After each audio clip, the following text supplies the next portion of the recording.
ایک دفعہ کا ذکر ہے کہ مدینے میں ایک چھوٹا بچہ جس کا نام علی تھا۔ علی بہت محنتی اور نیک دل لڑکا تھا۔ وہ ہمیشہ اپنی والدہ کی مدد کرتا اور اپنے دوستوں کو اچھے کاموں کی ترغیب دیتا۔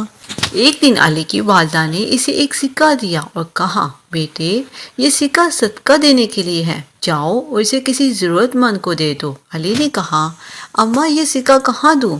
اس کی والدہ مسکرا کر کہنے لگی، بیٹے تم کسی بھی غریب یا مسکین کو یہ سکہ دے سکتے ہو۔ یاد رکھو صدقہ دینے سے اللہ بہت خوش ہوتا ہے اور یہ تمہارے دل کو سکون دیتا ہے۔ علی نے وہ سکہ لے کر بازار میں جانا شروع کیا۔ بازار میں ایک بوڑھا شخص بیٹھا تھا جو بھیک مانگ رہا تھا۔ علی نے وہ سکہ اس کے ہاتھ میں دیا اور کہا، یہ آپ کے لیے ہے، اللہ کی رضا کے لیے۔ بوڑھا شخص خوش ہو گیا اور دعا دینے لگا، اللہ تمہاری زندگی کو خوشیوں سے بھر دے۔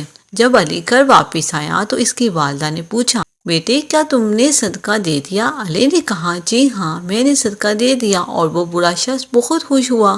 والدہ نے کہا، بیٹے تمہارے صدقہ دینے کی وجہ سے اللہ تمہارے دل میں مزید محبت اور سکون بھر دے گا۔ اس کہانی سے ہمیں یہ سیکھنے کو ملتا ہے کہ صدقہ دینے سے نہ صرف ہم دوسروں کی مدد کرتے ہیں بلکہ اللہ کی رضا بھی حاصل کرتے ہیں اور ہمارے دل میں سکون آتا ہے۔ اللہ تعالیٰ ہمیں صدقہ دینے کی توفیق دے، آمین۔